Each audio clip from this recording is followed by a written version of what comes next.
Okay, today I'm gonna talk about the group-theoretic transformers as I mentioned throughout the Slack channel.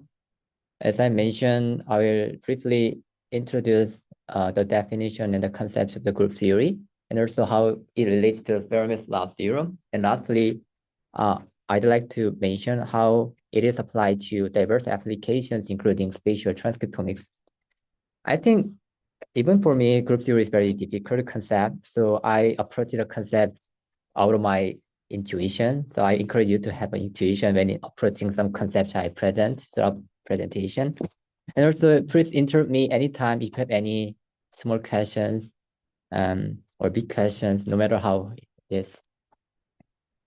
So basically, I'm interested in symmetry and symmetry breaking in the biological systems. Let's look at 6 tissue slices on the left. Acetoaminophene is treated to the liver tissue to incur the inflammation. As you know, the hepatocytes are arranged in a hexagonal pattern, like a honeycomb, which is a kind of symmetry.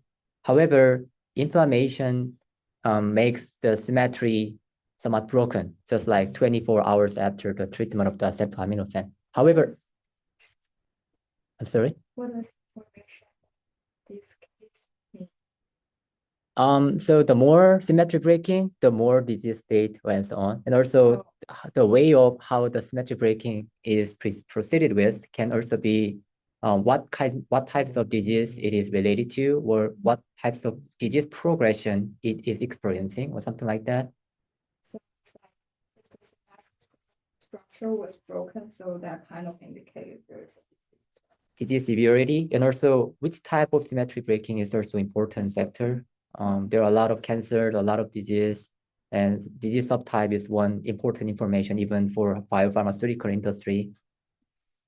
So it is called indication. So we can make a kind of pharmaceuticals, and this pharmaceutical is effective for type 1 diabetes or something like that. There are a lot of subtypes in disease. So we need to identify what types of symmetric breaking it is in the biological system of some interest to us.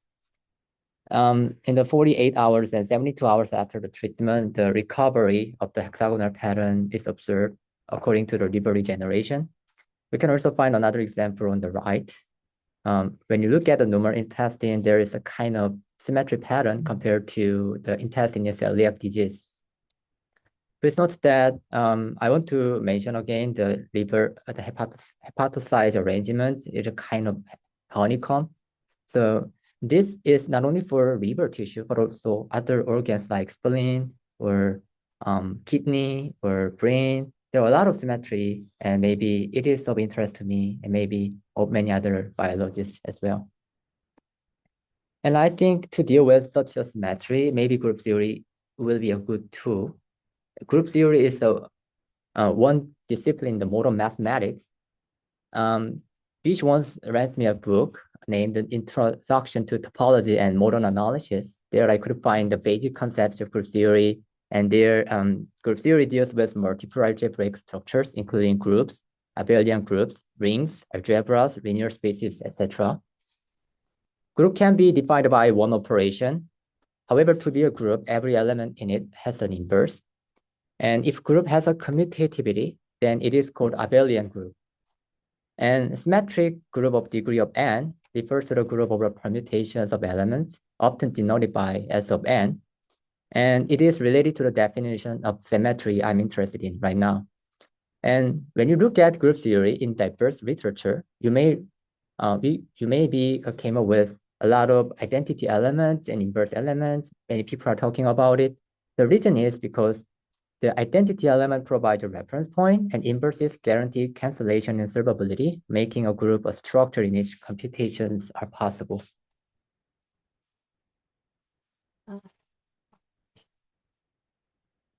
This can be different from like adding, for example, in the symmetric group scenario, like each element is a permutation, and then the adding basically applies one permutation first, and then apply another permutation. It's like in that case, it's the same as compositional functions. So that's like adding these composition instead of like adding numbers.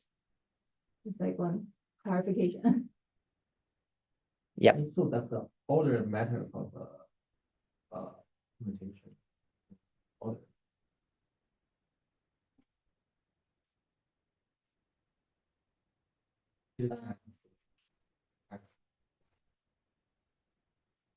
Yeah, The abelian. there is abelian group commutativity. So here, star can also be plus. Sure, you can think of a lot of arithmetic operators in it. So it is called abelian group. Many people are interested in.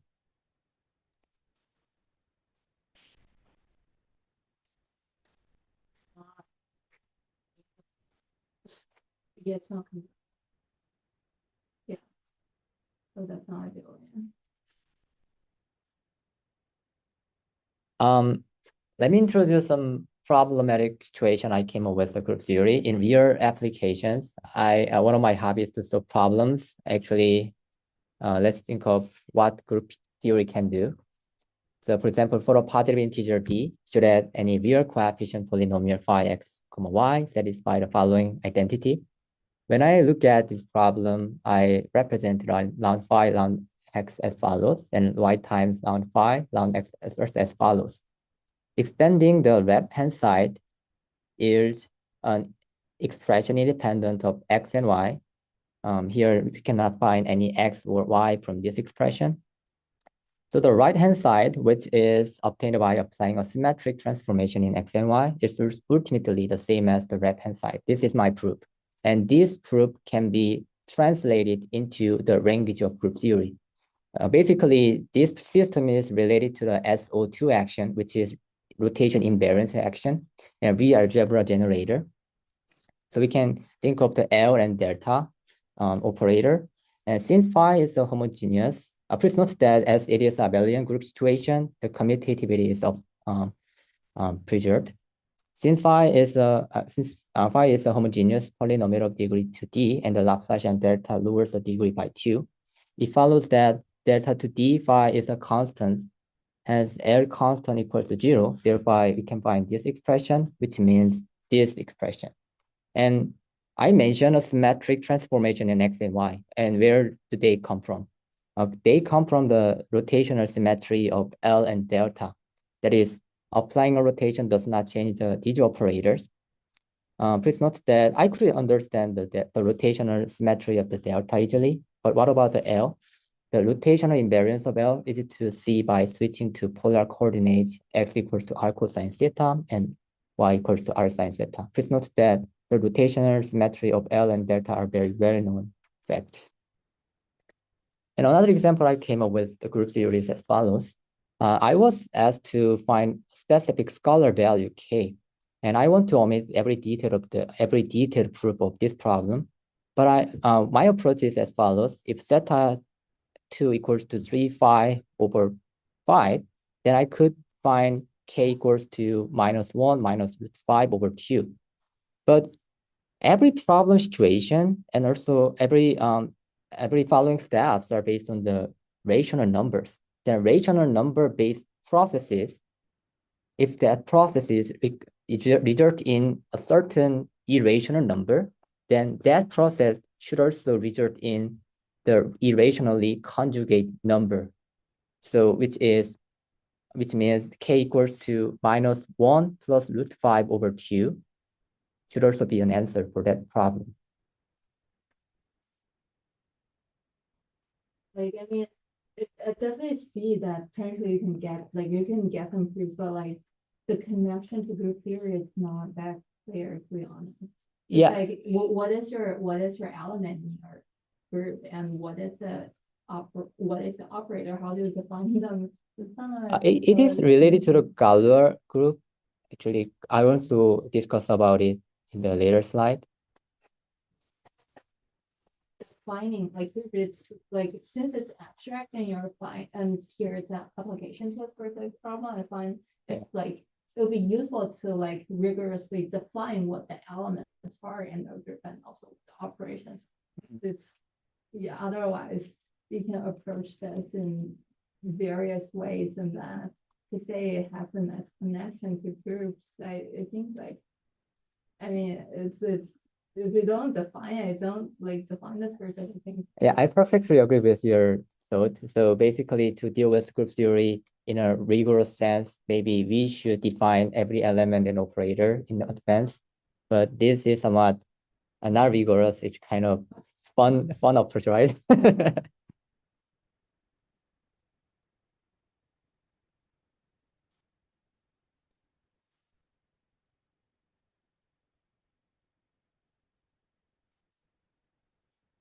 So, for example, root 5 and minus root 5 are symmetric to each other, right? So they should appear to, both if under the rational number-based operations. So, I mean, if without it, then maybe it's kind of symmetric breaking, but there is no reason why there is a kind of symmetric breaking for example, preferring plus root 5 rather than minus root 5. It's a little bit weird. And the third example I came up with this is as follows. So I was asked to find the solution for the problem for real numbers a1 to an, satisfying the two conditions below. Find the following maximum value. And actually, the official solution for that problem was a little bit different and a little bit lengthy to me and also hard to understand. But I came up with the Lagrange multiplier, and I could find the following solution, following conditions. Please note that the summation of a of I equals to 0, and the summation of a of I times a of I plus 1 equals to a certain constant. And there's also, symmetry between the summation of AI times AI plus K and summation of AI times A minus K. It's kind of diagonal symmetry. And by the representation theory driven by the group theory, A of I should be cosine. So this is third example I came up with the group theory. And this is the fourth example, Tarkavish's inequality. Let A, B, C, D be non-negative real numbers. Find the minimal constant such that the following inequality holds for A, B, C, D, which are positive numbers. And please note that the professor in Stanford computer science named James Cho was announced the inequality solver named Enigmath in December 2025 to solve the Olympiad level inequalities. And actually, when I asked about this question to ChatGPT 5.2, Thinking or Gemini, they couldn't find the answer easily. So to solve that problem, maybe we need very sophisticated and specialized large language models. And the solution here is by the Enigmath. And I also came up with another solution by the professor in Stanford mathematics, and he uses the Karamata inequality. Karamata inequality is very similar to Jensen inequality. Let's think of Jensen inequality. Jensen inequality is applied to a kind of situation where the functional convexity or concavity is observed. In such a case, we can obtain a lot of useful conclusions from the Jensen inequality. Similarly, Karamata inequality also uses the functional shape so that it can obtain very useful conclusions. And my solution is a little bit different. I came up with this idea, 1.5 times cyclic summation of a to the power of 4 is greater than or equals to the cyclic summation of a squared times b squared. We can also have a 6 times a b c d is less than or equal to the cyclic summation of a squared times b squared. Therefore, the given problem becomes determination of the critical value of p, for which 6 minus p over 4 times the cyclic summation of a to 4 plus p times a b c d is greater than or equal to the cyclic summation of a squared times b squared.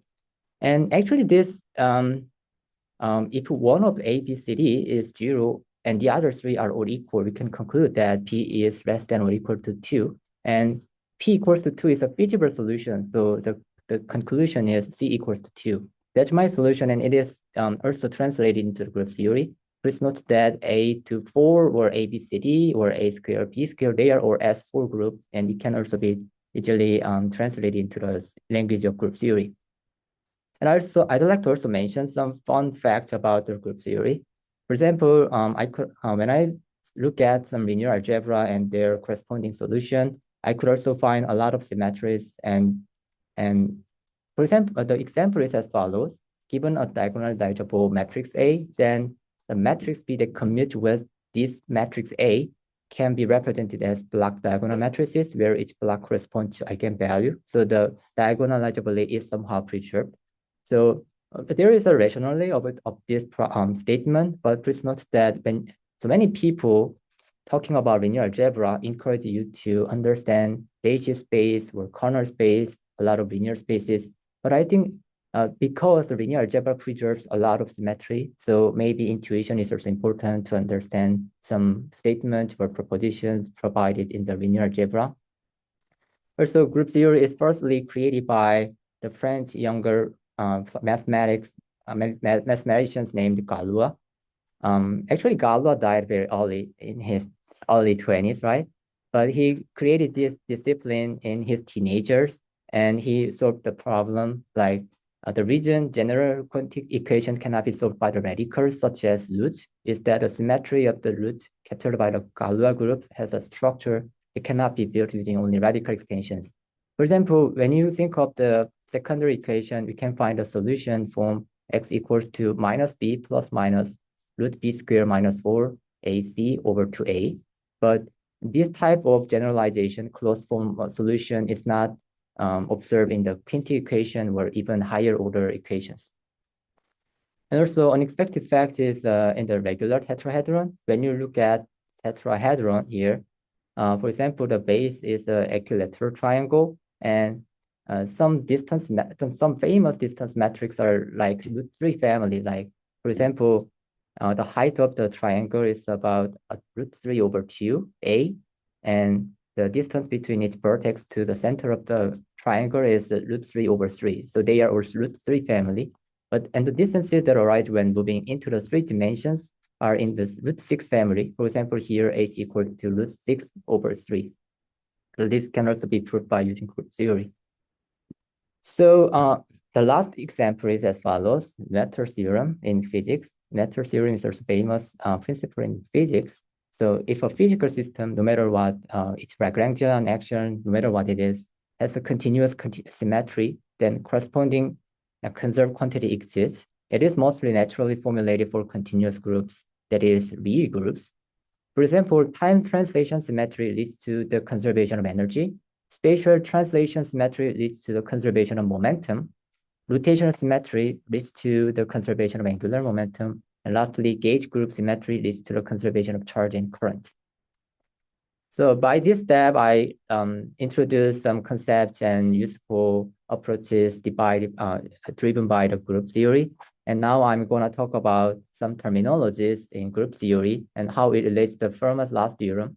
Please note that group theory transformer is not always relevant to the Fermat's last theorem, but some terminology is somewhat often, commonly shared. So I think it's very good approaches and motivation to you to look at the Fermat's last theorem. So let the Fermat equation be x to n plus y to n equals to g to n. Here n is bigger than or equal to 3. And the problem is to prove that there is no integer solution x, y, or g, and where there's no single element becoming 0. And before Fermat died, he wrote the margin is too small to contain the proof in his notes. But I think he didn't solve that. But the proof of the Fermat last theorem is solved by the group theory. And the reason is as follows. This is the map of the mathematics. And on the right-hand side, we can find applied mathematics. And on the left-hand side, we can find the pure mathematics. And when you zoom in this area, then you can find the number theory, which is related to the Fermat's last theorem, and group theory, which is to solve the Fermat's last theorem. So that's the reason why FRT is closely related to the group theory. So I'd like to walk you through the Kummer's attempt to catch an idea what's going on around the proof of the Fermat's last theorem. Kummer's attempt was made in 1840s. And I think it's a very good approach to understand the relationship between Fermat's last theorem proof and group theory. If a counterexample to Fermat's last theorem exists, then G to P equals to X to P plus Y to P. And we can perform the factor decomposition in the complex number space as follows. And between each factor, x plus g to I, y, and x plus g to zeta to y, they are almost coprime. And here I'd like to mention the definition of almost coprime. For example, when computing the greatest common divisor of x plus zeta y and x plus zeta square y, then we obtain the following expression. And here we are the Euclidean algorithm, and that is x plus zeta times y and x plus zeta square y to share a common divisor. That divisor must also appear on the x plus y side, imposing many constraints on x plus y. Hence, it is likely that x plus zeta times y and x plus zeta square times y are coprime. This is the meaning of almost coprime. And from the almost coprime condition and the fact that the left-hand side of the Fermat's last theorem is G to P, it suggests that each factor must be a piece power of some number. Here we find the G to P, right? And these are all coprime. In such a case, it should be also something to the power of P. It also be something to the power of P. That statement is as follows.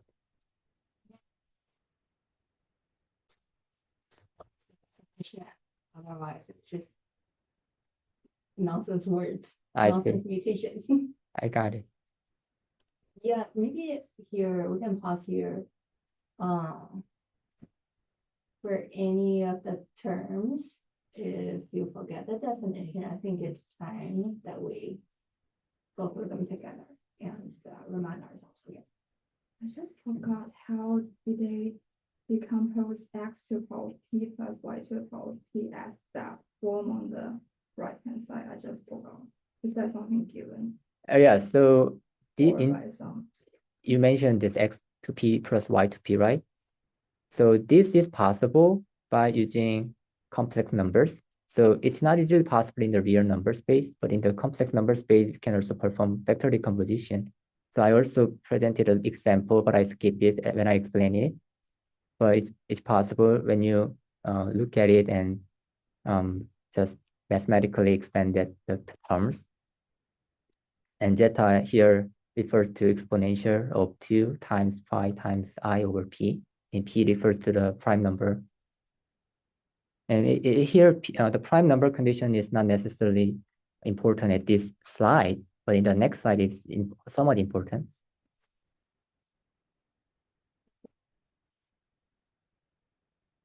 Yeah, any integer p also be, yeah. Yeah, that's right. It should be integer p. And does negative integer work for?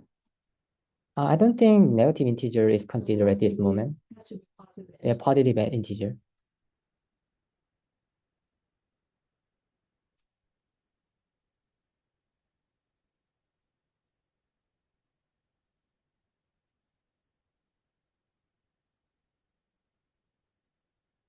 For example, let's think of x to the power of p minus 1 and y to 1. I mean, x to p minus 1 times y. Then the coefficient for that is this one, right? You can easily understand. And this is 0 by the symmetry of the complex numbers.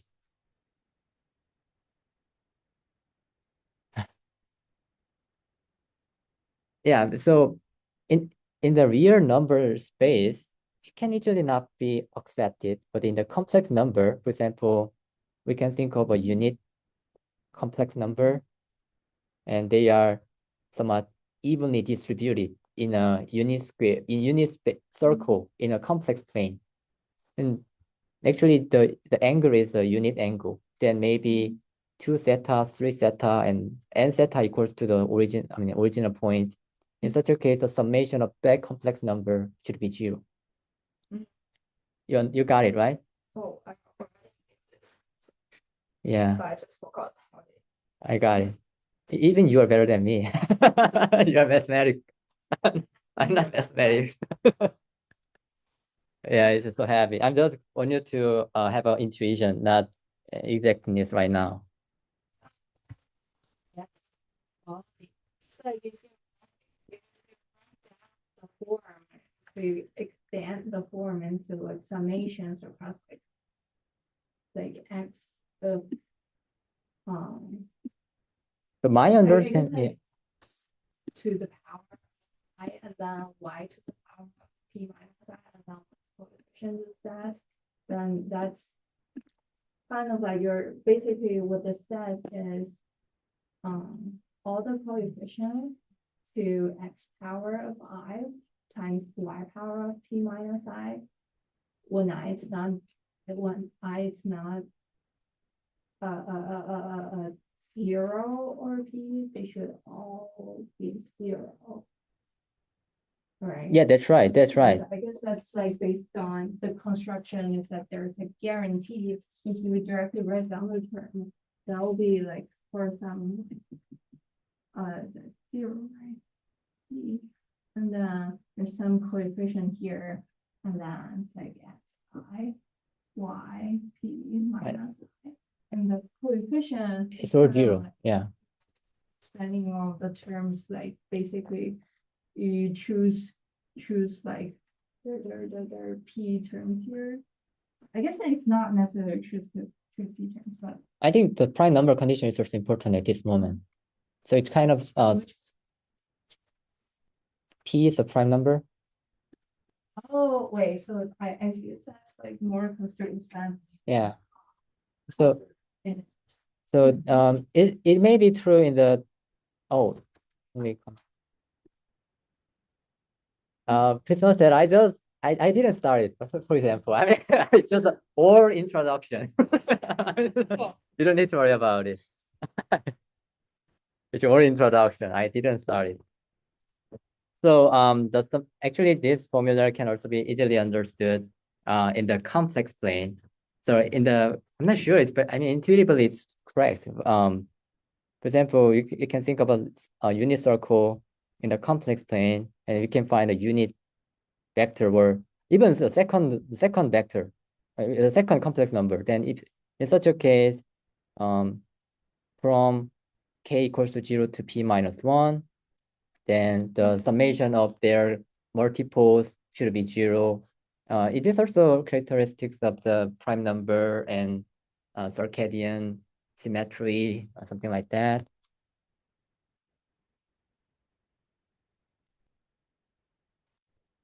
Oh, actually, there may be a certain exact definition, but in this case, for example, any two of the decomposed element may be co-prime, because as I mentioned, if any of two have a co-prime, then x plus y should have that prime number in their divisor. So as I mentioned, it imposes a lot of constraints on x plus y. So possibly its decomposed elements should be co-prime to each other.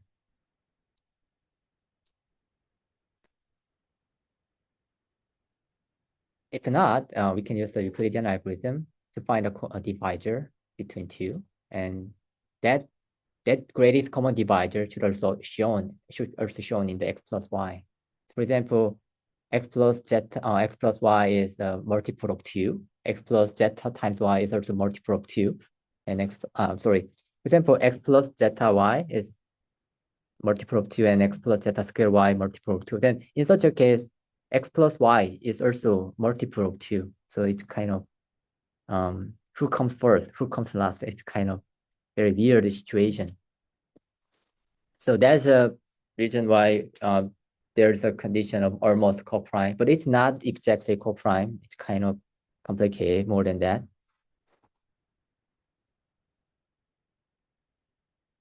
I think it's introductory. So I'd like to briefly walk you through of the Klumer's attempt. Let's see what's going on with this.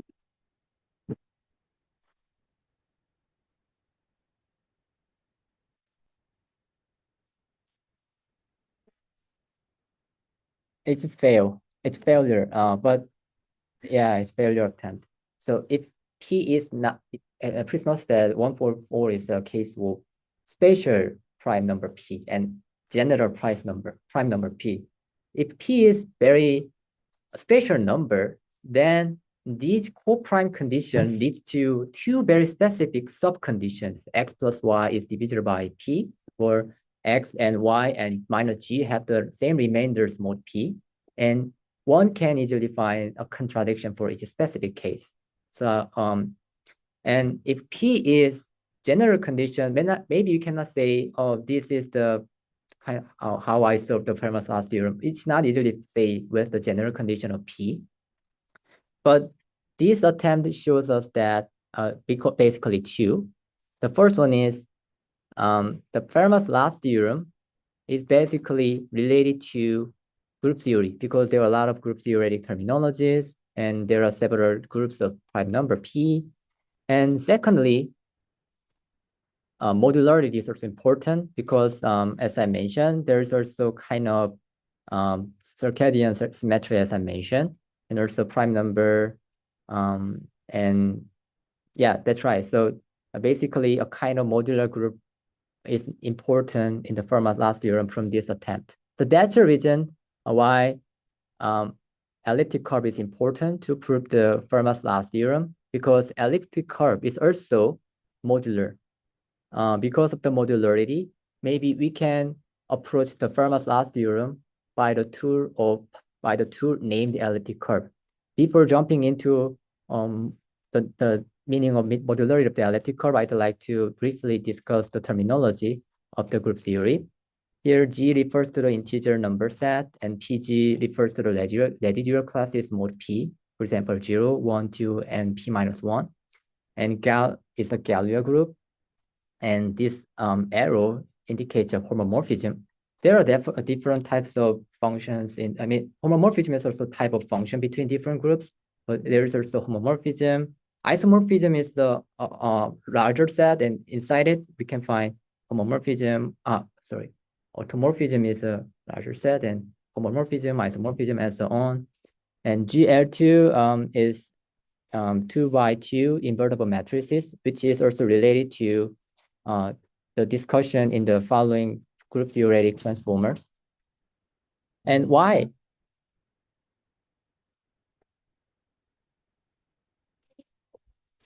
That's like quotients between integer Z and P times integer Z.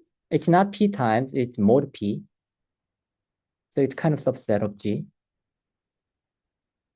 It's a kind of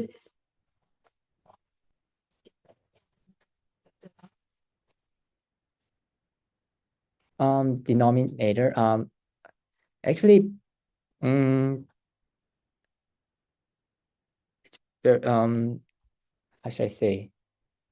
So here, it's very hard to say at this moment.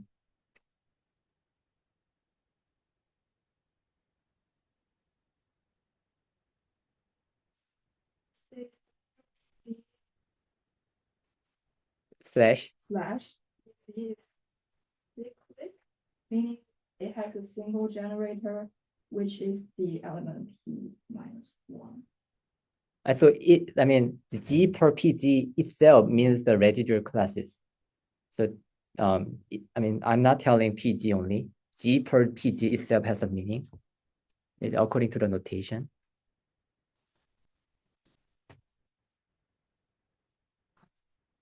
Yeah.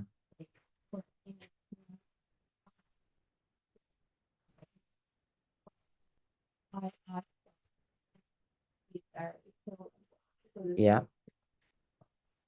So it's like, I think that's like, I don't remember the details, I probably need to refresh. Yeah. Right.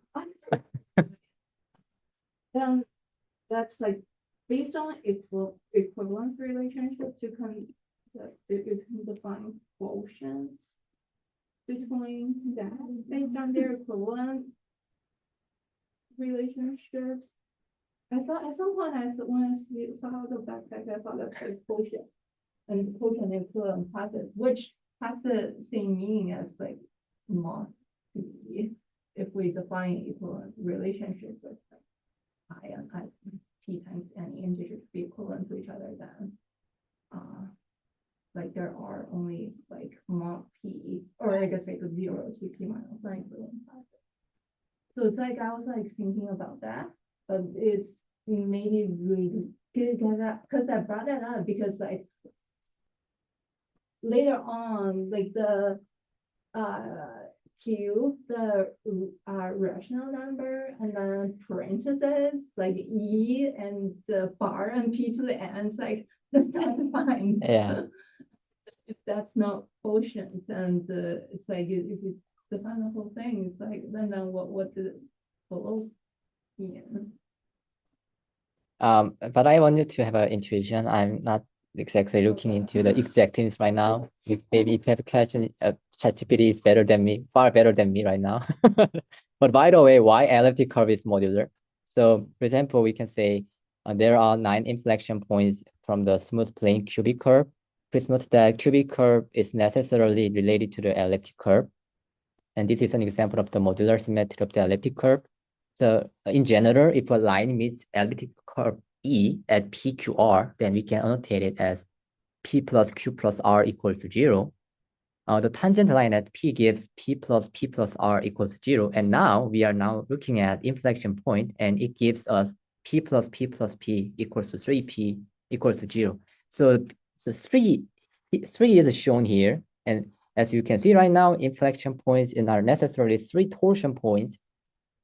And the object carrying the, there are a lot of explanations, but I skip it right now. So here we can find the number 3, but we are now, this is somewhat related to the 2x2 invertible matrices. So it necessarily leads to this type of notation, G per 3G square. So we know 3, right? So 3 square equals to 9. So there is a reason why there are 9 inflection points in the cubic curve and elliptic curve. So that is a specific example, y squared equals to x3, x cubic plus a, x plus b. In such a case, we can find 8 inflection points, and the infinite origin can also be 1 inflection point. So in the end, we can find 9 inflection points in this specific case as well. So that is a specific example of the modularity observed in the elliptic curve. So that's the reason why elliptic curve is utilized in the proof of the Fermat's last theorem, just aligned with the Kummer's attempt. Kummer's attempt showed us, it is related to the modular group, and elliptic curve is also modular. So they are necessarily related to each other. So that's the reason why so many people are interested in elliptic curve. As a matter of time, I will skip through the detailed Fermat's last theorem. But I already shared my understanding, my lecture note in a Slack channel, so you can refer to it if you're interested in. But by the way, we can easily say step 1 is the Shimura-Taniyama-Weyl conjecture. Step 2 is the Ribet theorem. Ribet theorem is somewhat important because it stated that if the elliptic curve is modular, then there should be necessarily contradiction in the counterexample of the Fermat's last theorem. So it directly stated how to prove the Fermat's last theorem, only except for the modularity of the elliptic curve. But the modularity is elliptic curve is proven by Wild in 1997. So eventually, Fermat's last theorem is proved. And afterward, Kerr and Winterberger also proved a little bit general case of the Wild's theorem. Wild only look at the elliptic curves and their modularity, but Kerr and Winterberger look at the modularity for old irreducible mod L 2-dimensional representations. And please note that step 2 that proof is somewhat easier than step 3. There are a lot of details hidden in the step 3, and there's kind of rebel rising, rebel roaring. There are a lot of definition or something. I'm not sure. I look at it, but it's very hard to say at this moment. But by the way, it is necessarily related to the cryptography as well. Maybe regarding the cryptography, you can think of RSA algorithm, which is very popular in this area. RSA algorithm is basically, given the prime number P, we can generate kind of public key and private key, and there's a kind of arithmetic operations between them. This is also related to the modularity, but as the elliptic curve is also modular, so it is also generally applicable to the cryptography, which is called ECDSA, elliptic curve digital signature algorithm. So after Fermat's last theorem is proven, there are a lot of research related to ECDSA. even now. As you know, the quantum computing also related to the cryptography. So there are a lot of research undergoing now. And now I'd like to mention some insights from the group theory. We can systemize almost any problem using group theory. Even the frontier of the modern mathematics, such as Fermat's last theorem, can be described in terms of group theory. With group theory, it may even be possible to solve problems whose answers are still unknown, like the proof of the Fermat's last theorem. And group theory also lets us present creative solutions to problems that are already known. And in group theory, as I mentioned multiple times, intuition is important. And my idea is as follows. Since intuition is something LLM transformers are good at, it might be also possible to build an LLM that genuinely understands the group theory. That's my initial insight when I presented this type of presentation in the Slack channel. So from now on, I'd like to look into SE3 transformers, which is 3D roto translation equivalent attention networks. It is published in 2020 November by the Google DeepMind guys. And the motivation of SE3 transformer is as follows. Let's think of the three-dimensional molecule. The physical chemical characteristic of the molecule should be identical no matter what direction we are looking at and what position this molecule is located on. Standard transformers and attention can produce unpredictable changes in their internal representation when the coordinate points are rotated or translated. And this paper addresses that by designing the attention layer itself to be equivariant, so that even if you rotate or translate the entire three-dimensional input, the output transforms in a corresponding and well-defined way. Even if we are very understanding what equivariance means, equivariance means kind of roto-translational invariance. But equivariance can also be described by this statement. Here, we can find the kind of commutativity, which is also related to the definition of abelian group I mentioned in the earlier slide. And actually, to define the equivariance, there's also kind of mention of existence of certain transformation. So firstly, commutativity, and secondly, existence of a certain transformation. That is what constitutes the definition of the equivariance. Note that SO3 indicates a group that deals only with the 3D rotations, while SE3 means the group that deals with 3D rotations plus 3D translations. And actually, transformer itself is also something equivariance, which is permutation equivariance. A key property of self-attention is permutation equivariance, and permutations of point labels 1 to n lead to permutation of the self-attention output. This guarantees the attention output does not depend arbitrarily on input point ordering. Please note that ChatGPT or Gemini, they are not permutation equivariance because they are using positional encoding. There's kind of bias for each position of the input. However, the very original concept of transformer is often called set transformer. In this case, it should be permutation equivariance. And also, the author of the SE3 transformer mentioned some group-theoretic terminology, but I already discussed that. For example, representation theory and GLN. GLN means n times n invertible matrices. The Fermat's last theorem discusses about 2 times 2 invertible matrices. And there is also homomorphism and commutativity. So the terminology described in the paper is also related to what I mentioned earlier slides. That special form of the previous variance that you mentioned, is that one of the So this is not related to the SE3 equivariance. It's a set of transformation, blah blah blah. yeah. Does permutation satisfy this definition? It's more of what I was asking.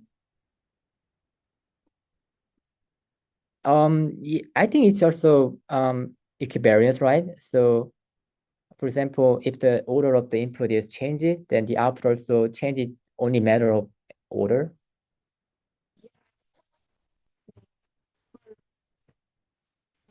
Yeah. If you go back, we can write down T and S. in specific forms.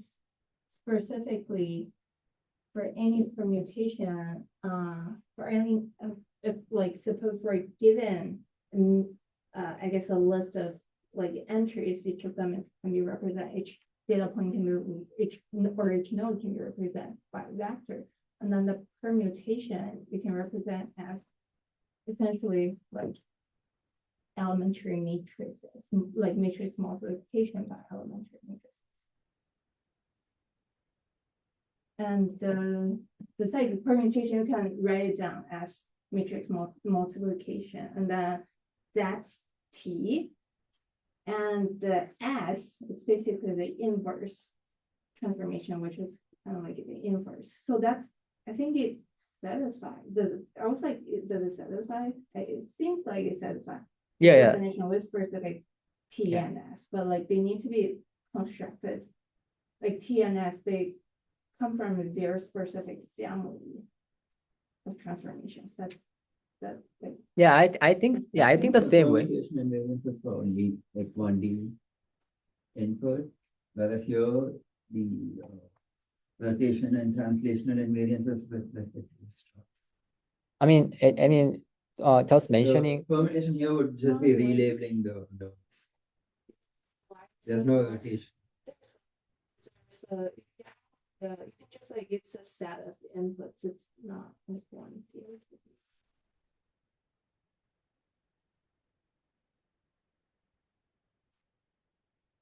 Basically, I'm towards to the stance that permutation also equivariant in some sense.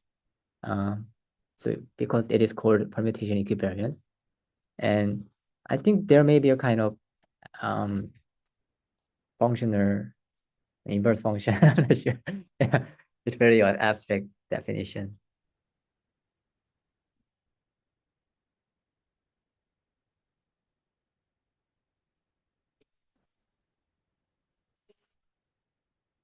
But like where I don't know what the square V look. I don't know how this is defined, but usually for permutation, in the simplest case, suppose we are given a vector of nodes or node features, V1, V. If we want to permute, for example, in a simple case, we want to permute like the first two nodes to get it to V2, V1, and Vn.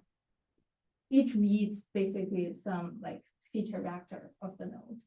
And then you can do this permutation by multiplying elementary matrix where we have like the first two elements. That's like what since this is identity. Is that right? Yeah. So then you do rows V1 as V. Yeah. Yeah. So this is basically we want to permute the first two, and then this is so you can express that as matrix multiplication, and then like for more complicated like permutations, we can like still similarly we can define elementary matrices and achieve the permutation by matrix multiplication. And so that means given any permutation, T of G, it's basically one of the like permutation family or elementary matrix family. It's like one of them, and G represents the specific permutation. And then given this permutation, we can similarly permute it back by defining the reverse, like we have there exists like a matrix multiplication such that like another elementary matrix such that applying the matrix multiplication to here, we can get back to this one. So that is as G, right? Yeah. And so that means for any like vector, like V1, Vn, if we first permute it, this is a permutation, first permute it, and then apply whatever like transformation of these node features. Eventually this is And then we apply, I think this is probably this is like probably the same, like with the invert process. Where are you?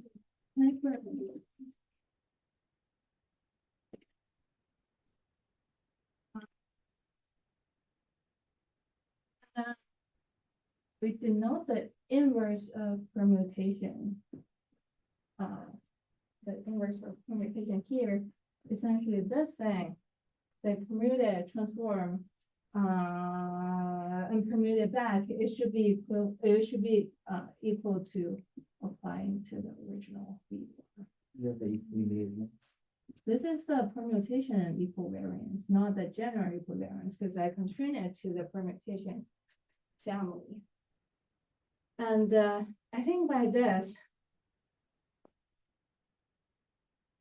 in this specific case, since I have like the transformation, the inverse transformation, and if I like basically apply some inverse here, then that's kind of so that will have like T of G here.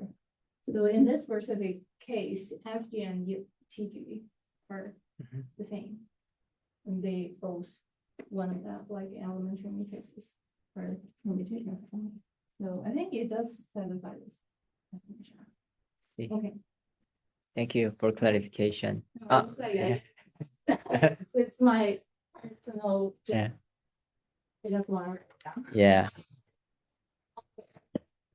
Okay, so I skipped this slide as I mentioned this one. And now let's review what transformer is doing.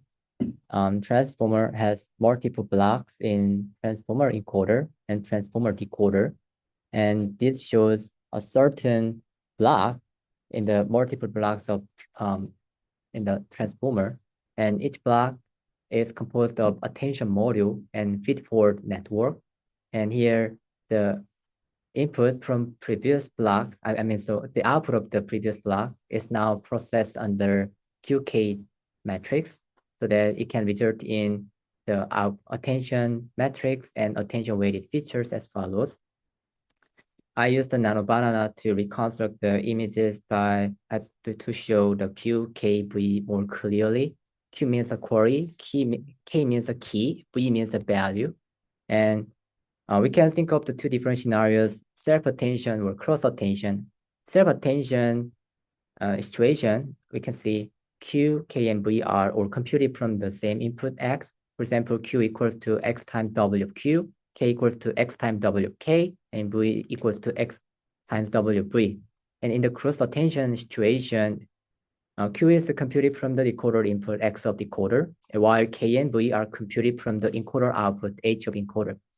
For example, Q equals to X of decoder times W of Q, K equals to H of encoder times W of K, and V equals to H of encoder times W of V. Even Q, K, and V from both situations, we can compute the attention weights A, such as A equals to softmax QK transpose, and the output G, such as G equals to A times V.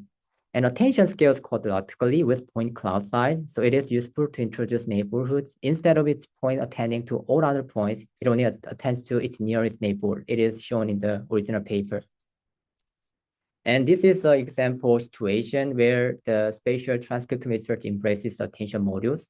So this is constructed from the his text. And for example, as you know, attention is oriented is the first paper introducing the attention module, which is a self-regression mechanism used in both the transformer encoder and decoder. And as I mentioned earlier, the components are basically three. Q means the entity that needs information. K means retrievable label that indicates what each token and word represents. And V means the actual content carried by that information. So the formalization of this example situation is as follows. For example, H prime G gene can be calculated by cross attention, where Q equals to H of gene, a gene expression, and K and V are all H of images. And the gene representation in this case retrieves the value visual cues in each from the images, such as tissue boundaries and cell density. And also in another situation, we can say H prime image, which is also featured from the image by using cross attention, where Q equals to H of images, and K and V are H of gene. The image representation integrates in expression pattern information for the location in this specific formalization. And you can also say two different concepts related to the attention module. The first one is the flash attention. Applying flash attention, which optimizes memory access at the hardware level, it can speed up training by about 2 to 3 times. And you can think of positional encoding as I mentioned earlier. It injects the relative positional encoding into the attention map via the bias addition. This is just concept and example situation often shown in the spatial transcriptomics area, such as his text.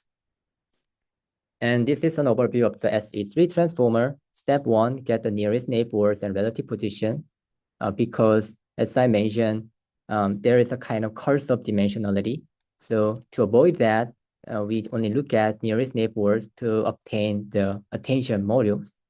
It is often important because in the molecule world, there are a lot of molecules, like, for example, we input on some chemicals or amino acids. There are a lot of things to do, but maybe nearest neighbor should be introduced to avoid the curse of dimensionality.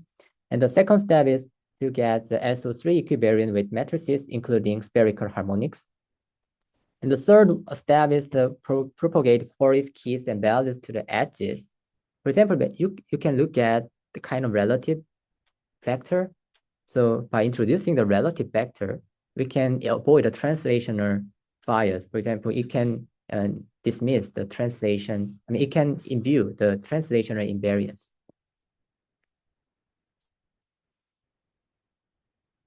WV and WK are, as I mentioned, these ones in the cross attention, it's attention module.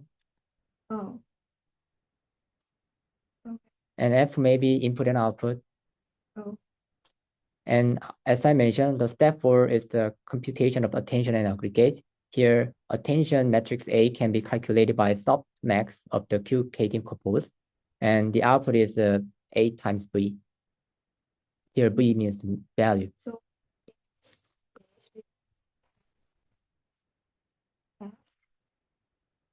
yeah, so just like this one. So from previous block, we can obtain a kind of some values like F. I mean, X refers to F here. So also we output another F out, F in, F out. So this is the this corresponds to this architecture. And this is a notation in the cross attention, as I mentioned. Q is the X decoder times WQ, K equals to H encoder times WK, V equals to H encoder times WV, and A is the softmax of QK decompose, and G is the H times V. And this is corresponding to what refers to in the SE3 transformers. For example, QK are respectively query and key, but they are or S with 3 equivariant because of this scheme. And E now refers to the edges, which is also computed by the dot product or inner product between query and key. So it is necessarily scalar score. So it should be also necessarily invariance, as was SE3 invariance. And also, as I mentioned, attention matrix A is softmax of QK, softmax of the edges rather than QK decompose. And here, nearest neighbor is considered to avoid a curse of dimensionality. And M refers to the messages. It's also, all of the previous calculations are SE3 equivariant. It also, SO3 equivariant messages. And in the end, we can find the output value Y, which is A times M. Oh, why? But actually, there is another notation here. So you don't think about it Y, just think about F out. And I attached the corresponding code from the GitHub repository in the original paper. And for example, there's a variable named H inc. It means H of encoder in the attention module. And so, for example, the input is not a sequence, but a 3-dimensional graph on a DGL library G, a DGL library-based graph G with relative coordinate. As I mentioned, we are considering relative vector. And for each edge, we use the relative distance R and an equivariant basis, here R and basis. So basis can also be exemplified, for example, spherical harmonic based. And in the end, it builds a type conversion kernel and use it to construct the message. But in reality, in implementation, not only for this type of attention module, there's also kind of self-interaction or self-attention module. So it's the real implementation. And in the end, by using this type of equation, it is necessarily equivariant to equivariant. And the module, the pipeline deals with some other SO3 equivariant features. So type 0 features are scalars in necessarily rotation invariant. And type 1 feature are vectors. So they rotate correspondingly to the rotation of the input. And type 2, type 3, type 4 are all higher order tensors. And they, the GitHub code deals with such a data in the form of Python dictionary format. And actually, the author mentioned the higher order tensor is somewhat related to the Wigner D matrix. But by the way, they don't deal with higher than or equal to, higher order like type 2 feature, type 3 feature. They don't want that. So they have a kind of decomposition step. So they only consider type 0, type 1, and maybe advanced features and so on.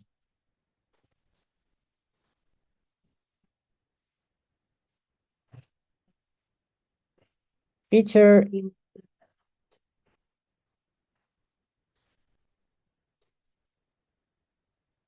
Yeah, that's right. So firstly,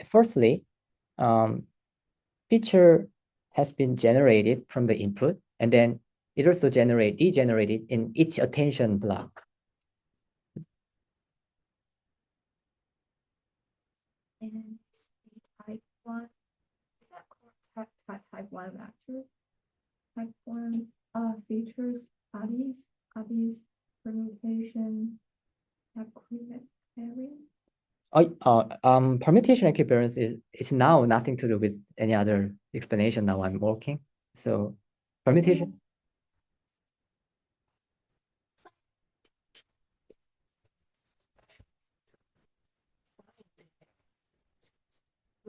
So if can we also generalize based on this is a special type of equivariance, and then like any operation they define, they preserve equivariance in general, so they'll definitely also preserve Let me clarify. I think as far as I understand, all the set transformer base 1 is necessarily permutation equivariant. But in the end, we also deal with the feature specifically to imbue additional SE3 equivariance. So I think SE3 transformer now are roto-translational equivariant, at the same time, maybe permutation equivariance. That's the nature of the transformer characteristic. That's my impression, but I'm not sure. It may not be correct, but that's my initial impression about it. It just have a kind of feature conversion to imbue additional roto-translational invariance. However, it should also be originally permutation equivariance.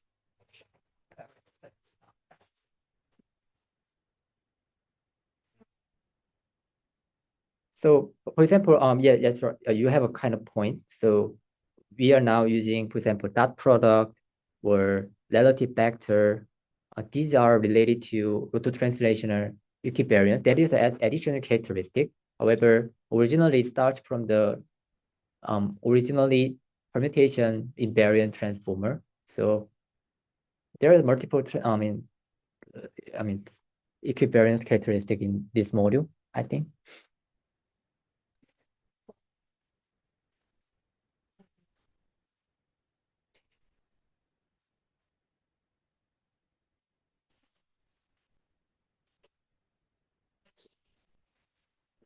like all the matrices.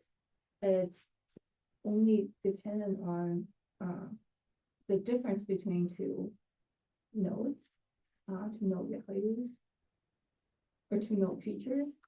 And then no matter how you commute it, it's still xj minus xi will still be the same. So it's likely to be a mutation covariance. Yeah, I just think that rotation is one special case of permutation, so I think. Mhm.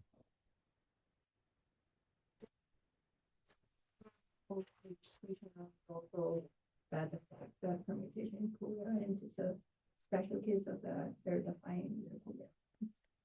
Subject to that in the same as GG. But there also the probably there would be an like other case where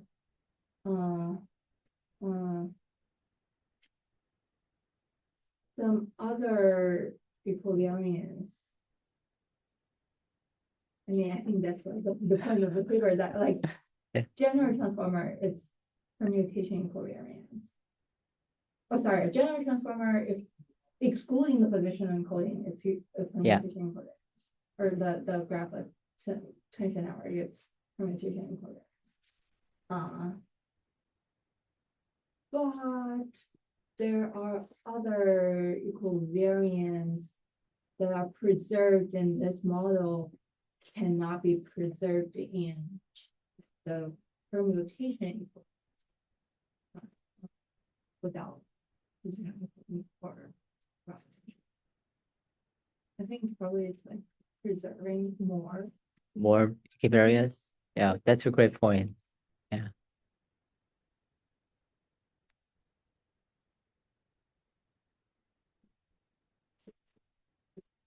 Probably something this is probably like we would preserving more. Otherwise, it's just preserving exactly the same thing. Why paper got published, right? Yeah, I did not publish that in the archive. Oh, is it? Wait. Yeah. Yeah. Oh, it's Nuris. Yeah, you're right. I mean, archive and Nuris. Yeah. Yeah. Yeah, that's right. That's right. You're right. I mean, I mean, to me, I mean, publishing means publication to journal. Yeah. So I'd like to briefly mention and review the attention weights and values maybe again. The attention weights are constructed to be rotation invariant scalars, while the values and messages are equivariant. This ensures that the weighted sum preserves equivariance. And I already discussed the relative distance as follows, and also some definition of edge as a form of inner product. And the attention matrix A can be calculated by the softmax of the HE and also nearest neighbor based. And the aggregation G can be defined by A times M. And the corresponding code is as follows: KQE rather than KQB. So please note that transformer, this SE3 transformer only provide an encoder unit. As you know, transformer encoder tokenizes the input text, converted into numbers, and encoded into the contextual representations. And transformer decoder, using those representation, predicts a probability distribution over the next token, select one, and decode it back into the text. This is kind of review. For encoder self-attention, we know A is the softmax of QK decomposed.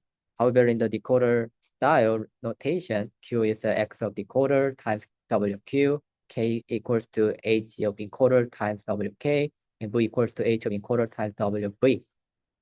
But SE3 transformer do not have a decoder in the usual sense. Instead, they use only encoder style SE3 self-attention blocks plus task head. Please note that transformer encoder outputs a very useful multi-dimensional embedding vector, so that so many people are using transformer encoders such as BERT. BERT is a bidirectional transformer made by Google in their single cell foundation model approaches. And this is a simulation result of the SE3 transformers. Please note that original data and their rotation is something as follows, but in the set transformer, which is just permutation invariant, not Bluetooth translational invariant, then the corresponding vector direction is somewhat not following the original prediction. However, in the case of the SE3 transformer, then the variation of the resultant output vectors are somewhat following the original prediction. So when the input is rotated or translated, the output changes respectively in the SE3 transformer. And let's review the definition of the equivariance. So we can define the exactness of the model regarding the equivariance. So as I mentioned, it's kind of commutativity. So L phi or phi L, they should be identical to each other if the model is perfect. So it can also be a kind of metric for accuracy. So that's the reason there is a y-axis label named accuracy. And please note that here the data is not fully rotation invariant and in a statistical sense as the objects are aligned with respect to the gravity axis. So if the proper, according to the g-axis, we know the gravitational bias. If the g information is properly given, then SE3 transformer is working well. However, if the input data is rotated like 180 degree, but the input information is somewhat wrong because it contradicts to the initial information with regards to the given information, then the accuracy is very low. However, SE3 transformer without any further information doesn't consider anything about it. So the performance is very flat. And however, if in the training process, if we rotate the data a lot to make a kind of generalizability, then even the SE3 transformer plus additional G information have a same performance with the SE3 transformer. So this is a very example of the rototranslational invariance. And actually, the draw clip utilizing Unimore is a kind of protein ligand binding analysis tool. Instead of, for example, you can think of the AlphaFold. AlphaFold is kind of structure-based binding structure or something like a prediction tool. However, instead of that, RockClip utilizes the search engine-based one to find a kind of appropriate target for the biopharmaceutical industry. It's very hot topic nowadays. And this is basically protein ligand binding analysis tool. And basically, RockClip is also utilizing SE3 equivariant 3D encoder to preserve the structure, no matter what the rotation or what the translation it is. And also the STOFM, a multi-scale foundation model for spatial transcriptomics, is published in arXiv in 2025 July. So I think as far as I know, this is one of the few examples applying the SE3 or SE2 transformers in the area of the spatial transcriptomics. And they are basically doing here. So this is basically foundation models. And there's two different embedding, gene embedding and spatial distance related embeddings. And in this gene cell embedding, for example, they introduce a kind of virtual cell to, from the clustering outcome to introduce the macro information. And as you know, spatial transcriptomics should be identical. Regarding the biological discovery, regardless of which direction, which rotation, or something like that. So we should also think of the kind of SE2 equivariance, rototranslational equivariance. So that is a specific example.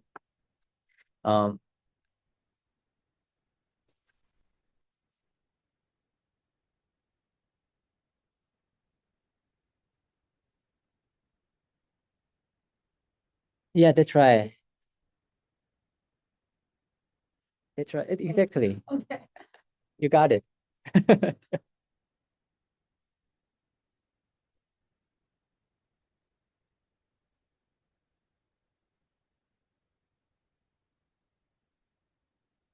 In this case, or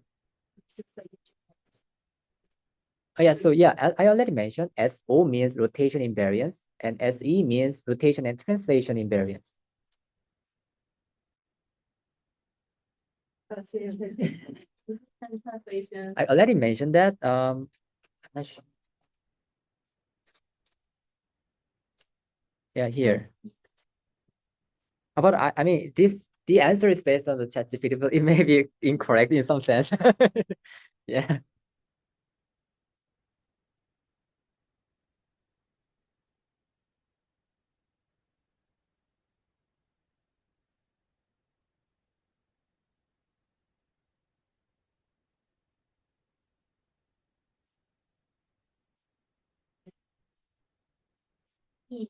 Yeah, that's right. So I did it. That's two. But anyway. Yeah, that's right. Lee group or something like. There are a lot of groups. I don't know why their names are something like that. So this is a comparison between SE3 transformer I discussed from the Google DeepMind paper and SDUFM from the spatial transcriptomics application. And I think I'm also interested in C6 mathematical concept to model the hexagonal symmetry, to model the Lieber regeneration process.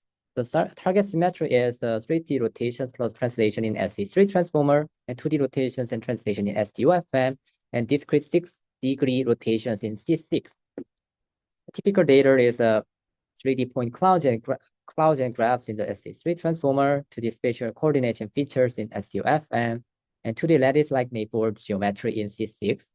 And how symmetry enters in the case of the SE3 transformer, equivariant features by type L and TensorFlow network style kernels, such as spherical harmonics, is there in the SE3 transformer.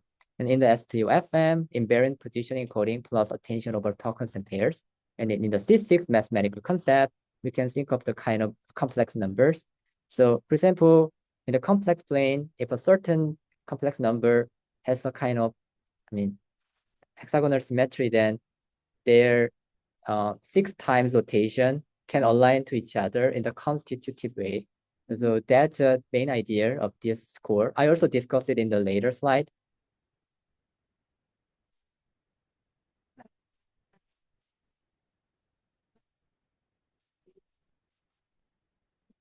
Oh, really?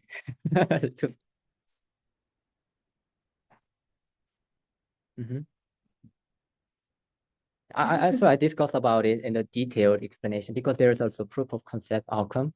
So attention intuition is a kind of invariant scalars, equivariant values, vectors in the SE3 transformer. And also, SE3 transformer is best for 3D physics and molecules. However, it can also be applied to 2D-dimensional data, even if this is kind of something too much, but why not, right? So setting G to 0, then we can also apply the SE3 transformer to the spatial transcriptomic data. So that's the reason why I chose the SE3 transformer to be applied to the Lieber regeneration data, spatial transcriptomics data. So here I made a kind of variational autoencoder style model. So here G is the kind of outcome of the encoder. So graph G and X. And I reconstructed the gene expression. Here the gene expression is not used, only PC matrix is input. And the output is also reconstructed PC matrix. And it's kind of VAE style, variational autoencoder style. So the loss function is defined by the mean squared error as follows. And as you remember, 24 hours and 48 hours are somewhat problematic. They are not recovering fully, but 72 hours from the treatment of the acetaminophen, their condition is very good, I think. So I only relied on the 72-hour samples for training, and I applied it to 24 hours and 48 hours after the treatment of the acetaminophen. And this is the example outcome. So this is a training data set, and this is a test data set. And here, as you can see, for example, in the test 24, the first sample, then there's a kind of, it's not symmetric, right? But please note that I only zoom in a certain square or rectangular focus of view, not to make a kind of bias across the tissue boundary. So you can see a kind of rectangular pattern data. And as epoch increases, you can find a decreasing loss function. And I introduced 2 different metrics, C6 and rotation sensitivity. As I mentioned, C6 matrix is kind of related to the complex number. Let's think of the de Moivre's theorem. Then if a complex number G equals to 8 times exponential theta, then G to the power of N means A to the power of N times exponential N times theta. So if there is a kind of hexagonal symmetry, then if we rotate it 6 times, then if there is symmetry, then the corresponding complex numbers constitutive to each other, so that the metric should be higher. So the higher the score, the more the symmetry. And in the rotation sensitivity, just like the benchmarking in the SE3 transformer research, we can say we can compare two different outcomes. The first one is the embedding of an original input, and the other is the embedding from the rotated input. So it should be identical to each other if the model is accurately identifying SE3 transformer. And so the lower the score, the more the symmetry. And as a result, as expected, in the 48-hour sample, we have higher PSI 6 and lower rotational sensitivity. So symmetry is more pronounced at 48 hours than at 24 hours after acetoaminofen treatment. So that's as expected. And this type of model really models the symmetry and symmetry breaking.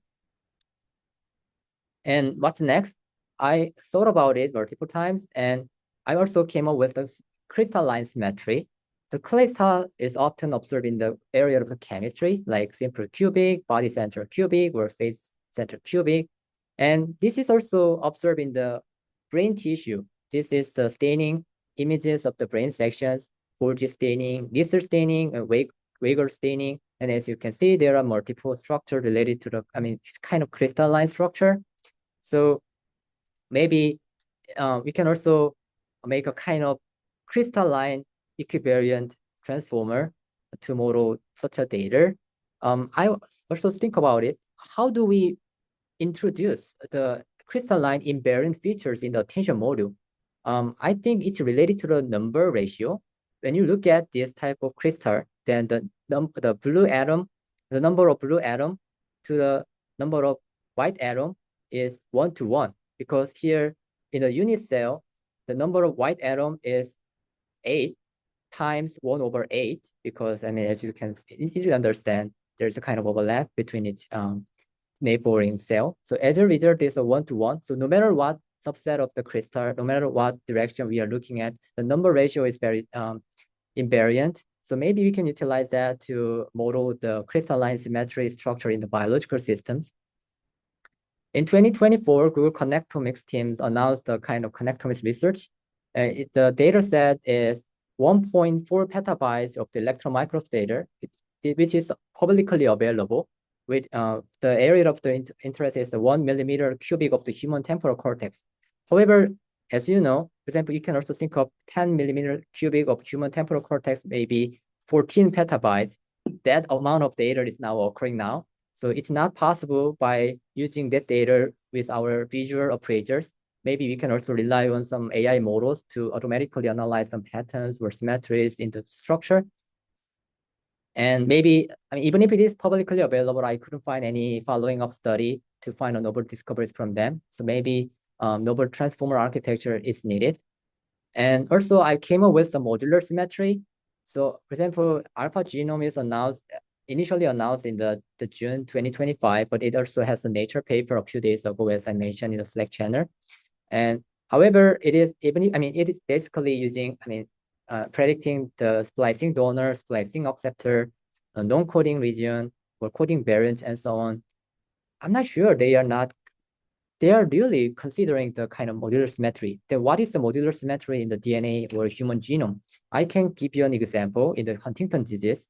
In the Huntington disease, 5' CAG repeat sequence promotes the detachment of the RNA polymerase. If the number of repeat is 9 to 36 times, then the people are normal. But if the number of repeat is 37 to 66 times, then there is a kind of problem in the disease. And if the number of repeat is over 100 times, then the onset of the disease at age 2. But this is a kind of repetitive sequences in the DNA sequences.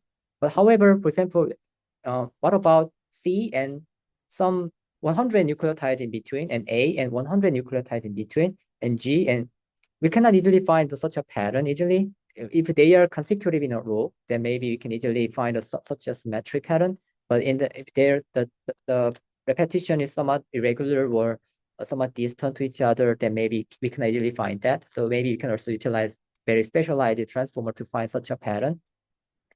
I want to share this story. So founder of Amazon and also working on the, Blue Origin because of SpaceX, shared a very great anecdote about someone he met as a Princeton undergrad.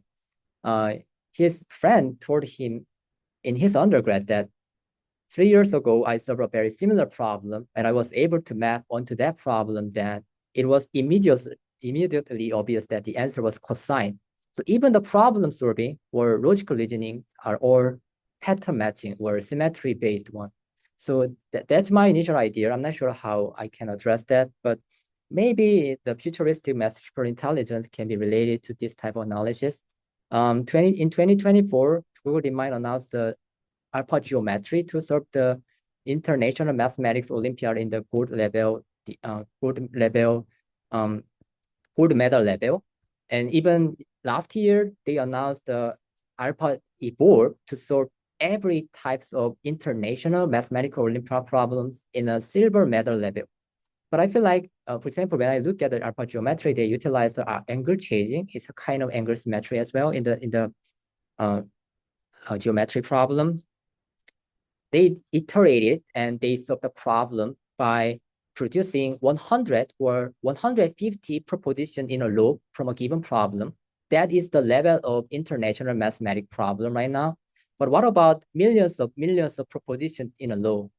I think to solve such a problem or such a conclusion, that maybe it's not easily possible by human brain. It's a lot of time. It's not easily possible not to make a mistake within it. So maybe we may need some AI to have a kind of message per intelligence or logical reasoning step. So that is the kind of my imagination. So in the future, maybe 10 years, 5 years, we can have a kind of AI model to do the following 3 steps. Step 1 is the AI model making various group-theoretic transformers. Step 2 is a kind of diverse knowledge extraction from various patterns, symmetries. And step 3 is a collective intelligence as a form of the mixture of experts as a logical reasoning framework. So that's my imagination. And that's the reason why I mentioned group-theoretic transformers, and I'm proud of this idea. Thank you.